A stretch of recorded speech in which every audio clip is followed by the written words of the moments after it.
TVT au cœur de l'information.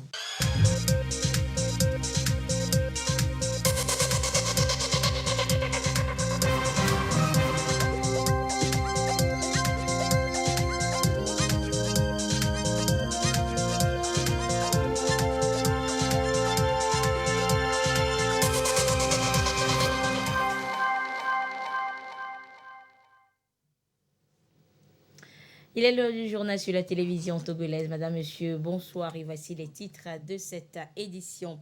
Le chef de l'État Faure Essozimna Gnazingbe est à Bamako, au Mali, ce mercredi. Une visite d'amitié et de travail pour évoquer avec le chef de la junte Assimi Goïta les sujets d'intérêt commun comme la paix, la sécurité et l'intégrité territoriale. Et puis, le moratoire pour la mise en œuvre du nouveau code de la presse au Togo arrive à échéance cette année. Quelles dispositions doivent prendre donc les professionnels de la communication? Il en a été justement question à la conférence de presse organisée ce jour par la Haute Autorité de l'Audiovisuel et de la Communication. Le compte-rendu dans ce journal.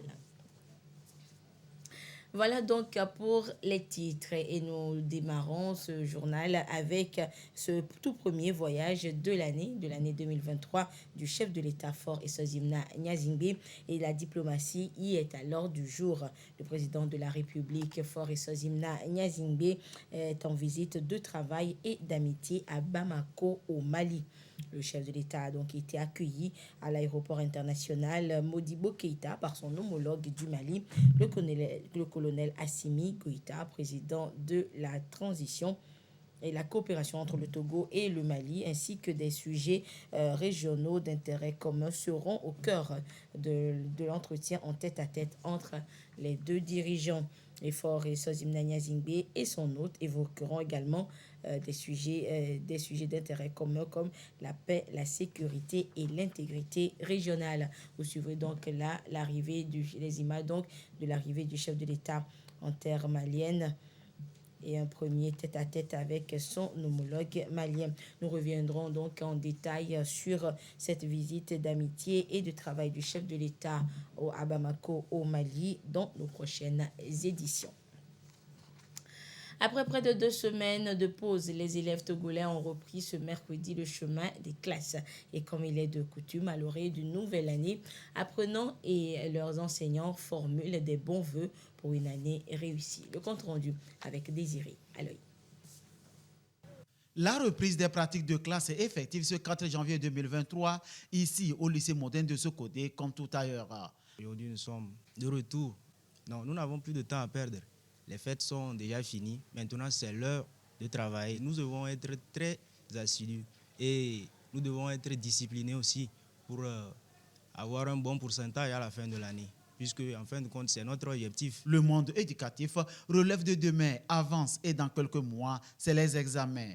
En ce début de la nouvelle année, élèves et enseignants expriment leurs vœux. En tant que jeunes, l'avenir nous appartient. Nous devons lutter. Par le travail, nous allons nous démarquer. Pour qu'on réussisse demain, nous devons travailler dans un monde sécurisé, dénoncer tout ce qui est suspect. Nous devons être très vigilants autour de nous. Nous nous sommes un peu reposés. On a aussi revu nos fiches pour mieux démarrer la rentrée. Et ce qui nous attend, c'est un grand défi. D'autant plus que ici nous sommes en classe de seconde avec le nouveau programme de l'APC. En congé, on s'est encore outillé et nous sommes prêts pour amener les élèves au bon port. Le premier responsable de l'établissement appelle au travail et à la vigilance. C'est l'occasion de dire merci au chef de l'État parce que le discours qu'il vient de prononcer est un discours au complet. En termes de sécurité, nous entendons répandre cette nouvelle au niveau des enfants parce que la paix passe aussi par les établissements qui vont répandre l'information dans leur maison. Tout le monde est là, prêt pour le travail. L'année passée, nous étions à plus de 95%. Nous attendons faire plus que ça cette année. Mes vœux de santé pour tout le monde. Au lycée technique de Sokodé, c'est le même engouement observé chez les apprenants. Nous avons débuté dans des meilleures conditions. On veut être compétitif à la fin de notre formation. Je souhaite lever à tous les professeurs et à tous mes camarades la santé, la prospérité, la sagesse, la réussite à la fin de l'année. Les enseignants et autres personnels d'encadrement entendent s'investir davantage pour relever le défi. Le discours du chef de l'État galvanise davantage. Chacun a intégré sa classe et son atelier. Cette énergie de départ, pouvoir couvrir notre année avec succès et atteindre les objectifs que la hiérarchie, donc depuis le haut sommet du chef de l'État jusqu'à notre hiérarchie sur place, donc, nous a assigné. Nous mettons tout en œuvre pour que la formation soit de qualité. Le vœu, c'est que l'année vraiment puisse connaître la tranquillité nécessaire, que chaque acteur puisse comprendre ce que l'État veut de nous. La formation de qualité au niveau de l'enseignement technique pour que les examens puissent avoir lieu dans la tranquillité et que les résultats soient à la hauteur de ce qu'on nous demande. Je dirais un sincère merci au chef de l'État pour ce cadeau de fin d'année qu'il a fait au peuple togolais, à la population. Donc le relèvement du SMIG qui va de 35 000 à 52 500. Un cadeau qui vise l'amélioration des conditions de vie de la population. Donc nous remercions le chef de l'État et nous demandons aux Togolais que chacun a ce qui lui concerne, vraiment relaie ce discours, surtout par rapport à la sécurité. Le vivre ensemble puisse être vraiment réel dans notre cher pays pour que nous arrivions à booster hors de nos frontières ces hommes nuisibles à la tranquillité de notre pays. Le monde scolaire reste l'espoir de demain. Un avenir réussi se base sur le travail bien fait, l'assiduité et la discipline.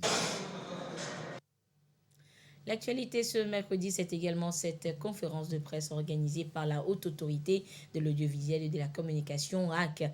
Il était question pour les responsables de l'institution de régulation de rappeler aux hommes de médias la fin du moratoire de 3 ans accordé aux journalistes avant la mise en œuvre des dispositions du nouveau code de la presse au Togo. Le compte rendu avec Ramdan Bassina. Plus que quelques heures et c'est la fin du moratoire de 3 ans accordé aux médias pour se conformer aux dispositions du nouveau code de la presse et de la communication au Togo. C'est l'aboutissement d'un travail inclusif entre professionnels et régulateurs du secteur, avec une ambition partagée, assainir le secteur et le rendre plus professionnel. La Haute Autorité de l'Audiovisuel et de la Communication HAC a invité ce mercredi le monde de la presse pour rappeler qu'il ne restait que 48 heures.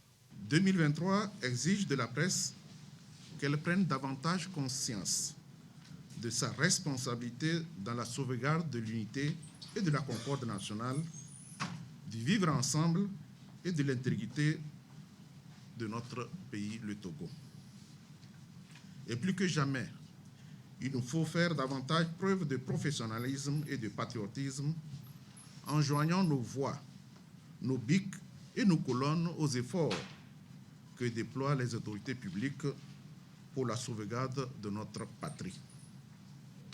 Je ne doute pas, après les échanges que nous avons eus en septembre 2022, à l'occasion des rencontres que nous avons organisées sur le traitement de l'information à l'ère du terrorisme, que chaque journaliste est conscient de la mission qui lui revient.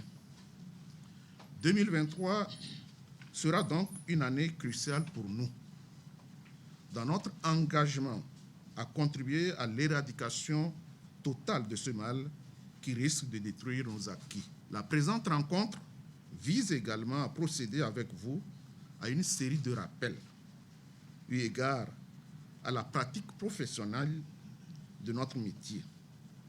Je ne vous apprendrai rien en vous rappelant que le 7 janvier 2020, la loi numéro 2020-001 relative au Code de la presse et de la communication en République togolaise a été promulguée et est entrée en vigueur. Cette nouvelle loi comporte des innovations dont l'objectif est de consolider les métiers de la presse vers plus de professionnalisme.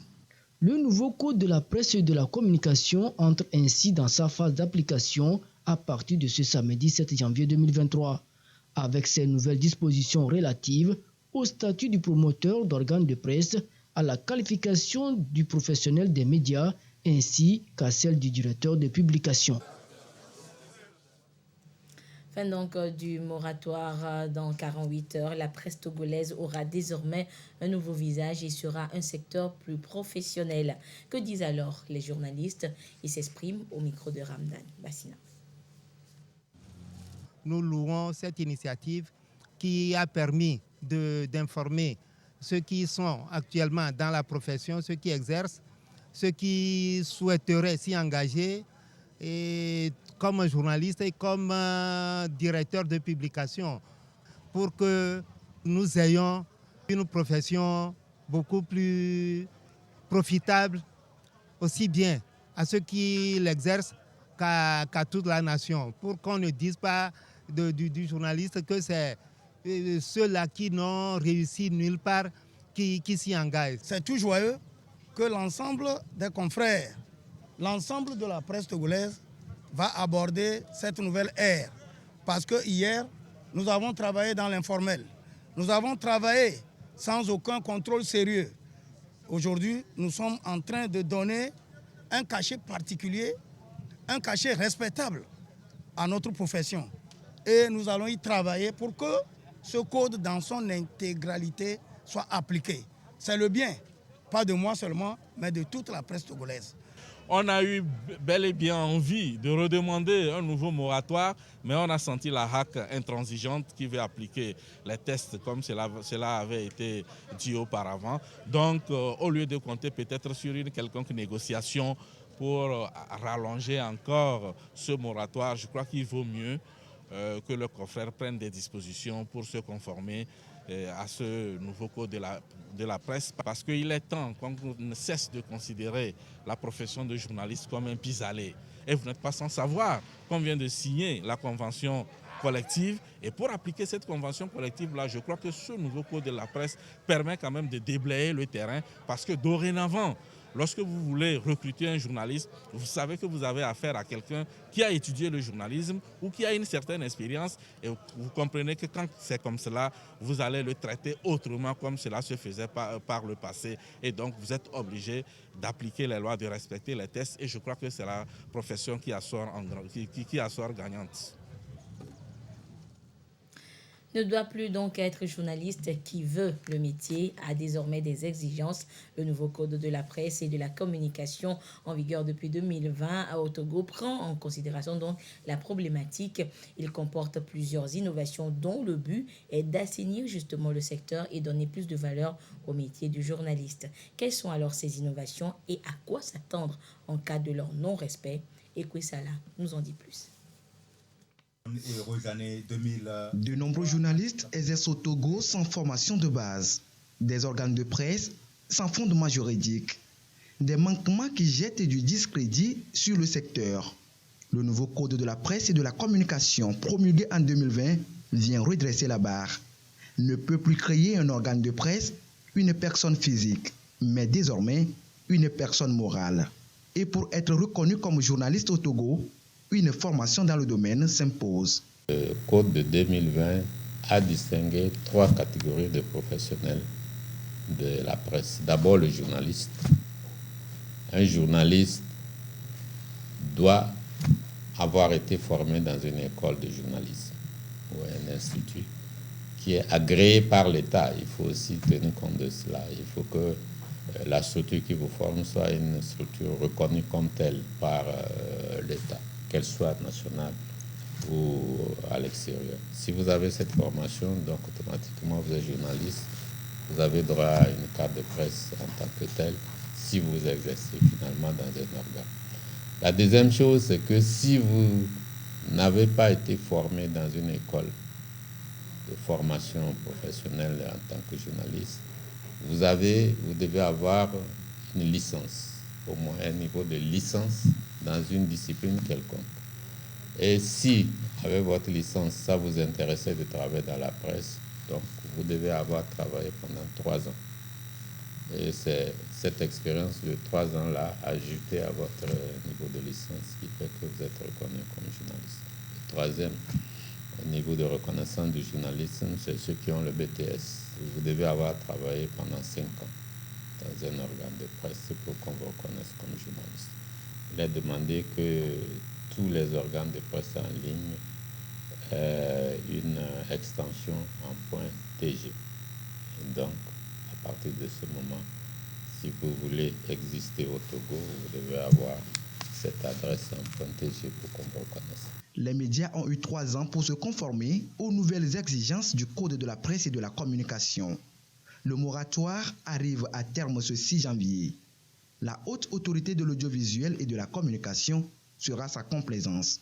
Si vous n'avez pas fait la mutation en entreprise de presse, ou bien si vous avez un personnel qui ne répond pas aux qualifications qui sont indiquées, ou si votre directeur de publication ne répond pas à la qualification, vous devez cesser d'exister.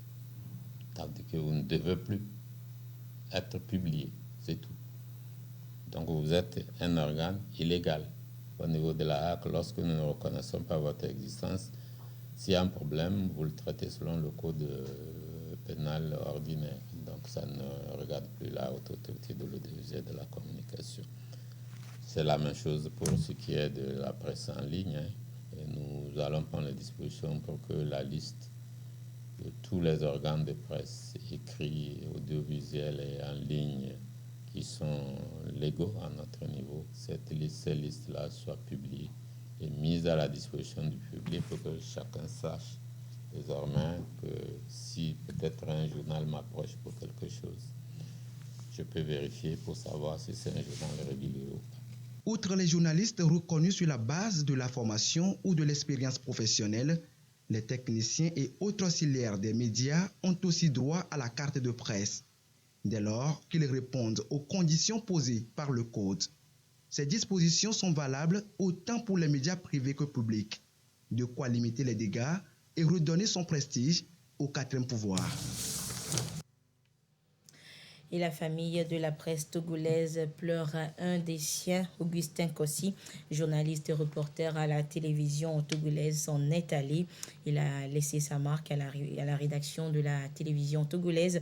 Et c'est avec une vive douleur que ce matin, les journalistes de la rédaction, le personnel de la TVT ont appris la triste nouvelle de sa disparition à la suite d'un accident de circulation.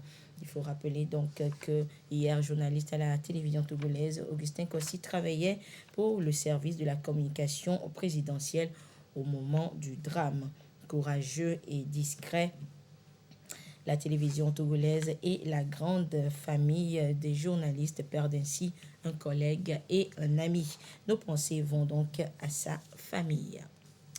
Dans le reste de l'actualité, on dénombre 19 morts, dont le double attentat à la voiture piégée qui a frappé une ville en Somalie. Des attaques perpétrées par les Chebabs dans cette localité où une vaste offensive a démarré contre ce groupe affilié à Al-Qaïda depuis quelques mois. Au moins 9 personnes ont été tuées mardi en Somalie dans un double attentat à la voiture piégée attribué aux islamistes radicaux Chebab. Selon la police, l'attaque a été menée mardi matin dans la localité de Maras, dans la province de Iran, où a débuté il y a plusieurs mois une vaste offensive contre les Chebabs menée par des milices claniques et l'armée somalienne. Ce nouvel assaut meurtrier démontre que les insurgés qui ont perdu du terrain dans la région restent capables de frapper au cœur des villes et même des installations militaires somaliennes. Début décembre, le gouvernement affirmait avoir repris Adaniabal, une localité tenue par les Chebabs depuis 2016, présentée comme un terrain d'entraînement et un nœud logistique des insurgés dans la région. Mais les Chebabs continuent de mener des attentats sanglants en représailles. Le 29 octobre dernier, 2 voitures piégées ont explosé à quelques minutes d'intervalle dans la capitale Mogadiscio, tuant 121 personnes. Le Ghana rejoint le Maroc et bien d'autres pays qui renforcent les mesures de sécurité sanitaire après la fin de l'opération Zéro Covid en Chine. Accra exige désormais un test PCR négatif à tout passager en provenance de la Chine. Et la mesure prend effet dès ce vendredi. Le Ghana se barricade après la fin de la politique Zéro Covid en Chine. Accra a annoncé mardi des restrictions dans le cadre de ses efforts visant à combattre la propagation du virus. Ces dispositions s'appliquent aux voyageurs en provenance de Chine et prendront effet vendredi. Avant d'embarquer sur un vol à destination du Ghana au départ du pays de la Grande Muraille, les passagers doivent présenter un test Covid-PCR négatif de moins de 48 heures. Mais pas que, ils devront aussi se soumettre au test Covid obligatoire à leur arrivée. La mesure s'applique également aux voyageurs non vaccinés provenant d'autres pays. Les personnes complètement vaccinées, à l'exception de celles en provenance de Chine, sont exemptées de cette obligation, tout comme les moins de 18 ans.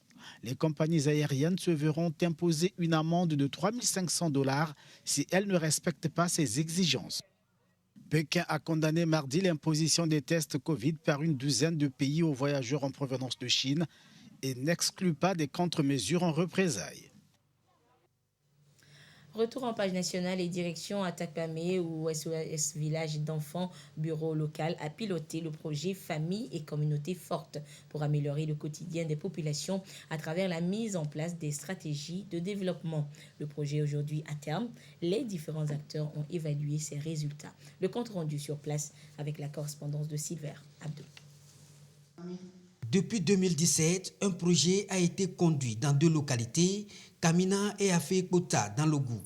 Ce projet, dénommé Famille et communauté forte pour la protection des enfants, a été durant 5 ans exécuté pour garantir un environnement familial chaleureux et protecteur aux enfants, tout comme aux parents. Ce projet, aujourd'hui à terme, a permis de renforcer la résilience des communautés. Nous avons mis en place des structures qui favorisent la protection de l'enfant, un mécanisme communautaire de protection de l'enfant, des groupements villageois d'épargne et de crédit, des groupements d'intérêt économique qui ont permis aux participants de développer des AGR à leur compte. Et aujourd'hui, ils sont capables de faire des prêts et de les rembourser. Nous avons construit une salle communautaire pour les abriter et leur permettre de tenir leurs réunions. Ce projet a également permis la mise en place du Parlement des femmes et des clubs des pères, histoire de leur permettre de se retrouver et discuter de la bonne conduite de leur famille et de l'évolution des enfants. Le projet a réveillé tous ces parents qui, depuis longtemps, ne prenaient pas importance à leur famille et surtout à leurs enfants qui n'arrivaient même pas à suivre. Mais aujourd'hui, ils ont transformé leur famille et les enfants. Au jour d'aujourd'hui, tout va bien. Nous avons accompagné 211 familles pour 804 enfants. Et aujourd'hui, nous notons des progrès très satisfaisants. Nous avions eu aussi beaucoup de résultats à l'instar de la construction des latrines dans les 2 communautés. Ce processus a également aidé les populations bénéficiaires à la création des groupements villageois d'épargne, de crédit et d'intérêt économique pour améliorer leur autonomie financière. À Afé-Kota, par exemple, un fonds de plus de 27 millions a été mobilisé par le groupement. 6 millions. La première année, nous avons mobilisé 6 millions. La deuxième, 13 millions. Et la quatrième, 27 millions. On octroie des prêts, ce qui améliore la vie dans les foyers. C'est la fin du projet qui est ici célébré avec les communautés, histoire de les engager à la poursuite du processus, même si le projet est à terme. Ceux qui se sont engagés dans l'accompagnement du projet ont été honorés pour saluer leur bravoure et détermination. Et toujours dans la région des Plateaux, le centre médico-social et le lycée de Niamassila reçoivent du soutien de l'association Mianon. Un soutien traduit donc par du matériel médical et pédagogique offert donc par cette association. Et c'était en décembre dernier. Le compte rendu toujours avec Silver Abdou. Du matériel médical pour renforcer la prise en charge des patients du centre médico-social de Niamassila. Entre autres matériels, des tables d'accouchement et de consultation pour améliorer la qualité des prestations et offrir une bonne santé aux populations. Nous avons besoin de ces matériels pour pouvoir soigner la population de Niamassila. Donc ce matériel vient d'arriver au moment opportun. Nous en sommes vraiment très reconnaissants. Dans ce centre, les parturientes ont eu des kits pour les nouveau-nés, pour assurer un meilleur entretien aux enfants. Ces kits ont été également apportés aux parturientes de l'hôpital de l'Ordre de Malte de Lavagnon et bien d'autres pour accompagner la politique du chef de l'État en matière de santé. On se sent fiers de tout ce que vous nous avez fait aujourd'hui. Ça va nous servir à laver les enfants. L'engagement est de l'association Miano, une association qui œuvre dans le social, mais aussi dans l'éducation. D'où cet appui au lycée de Niamassila avec la construction de ces hangars modernes pour protéger les enfants contre les intempéries. Nous avons construit 2 hangars et c'est ce qui nous permet vraiment de résoudre le problème des locaux. Et ils sont venus, ils ont constaté les réalisations et ils nous ont fait la promesse qu'ils vont davantage nous aider. Tout cet engagement est focalisé sur un concept, l'amour, une valeur sur laquelle s'appuie la donatrice pour mieux répondre à ses objectifs. C'est l'amour qui nous pousse à faire un peu tout ça, à s'occuper de l'éducation des enfants, surtout de nos jeunes filles, pour changer un peu leur mentalité. L'amour aussi nous pousse à aller vers les mamans par qui Dieu passe pour envoyer les enfants sur terre, à aller vers les enfants pour leur procurer un peu de joie. Et c'est cet amour qui est ici semé aux enfants à travers ce partage de repas, histoire de les récréer et leur offrir la joie au cœur en ces périodes des fêtes de fin d'année. Et direction le Nigeria pour finir, je vous emmène à la découverte d'un artiste peintre écologiste.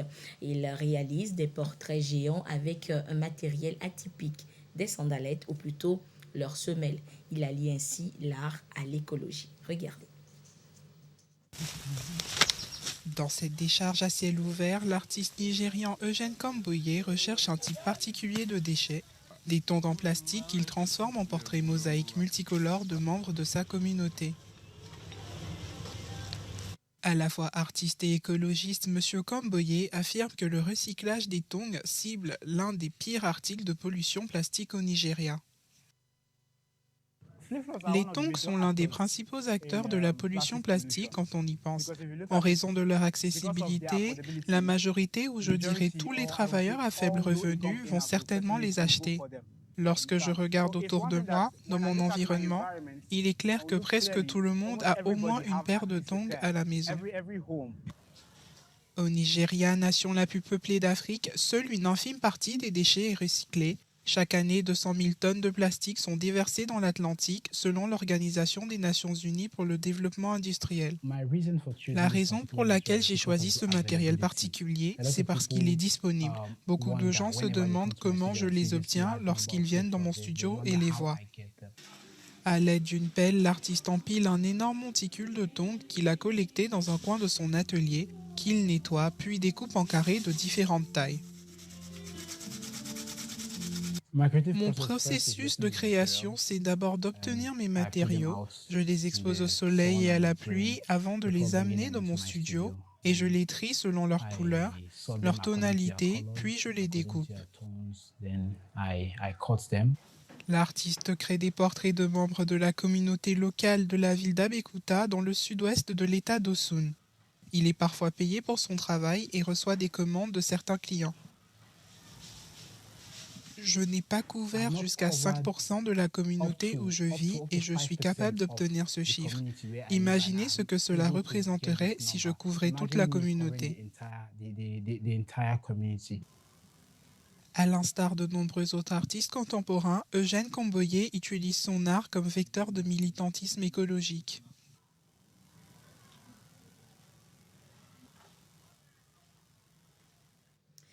Et voilà, ainsi se referme cette édition. Mais avant de vous quitter, je vous en rappelle l'un des principaux titres. C'est ce tout premier voyage de cette année 2023 du chef de l'État Faure Sozimna Gnassingbé, le président de la République, qui effectue donc une visite d'amitié et de travail à Bamako, au Mali. Le chef de l'État, vous le voyez sur ces images, a été accueilli à l'aéroport international Modibo Keïta par son homologue du Mali, le colonel Assimi Goïta, président de la transition.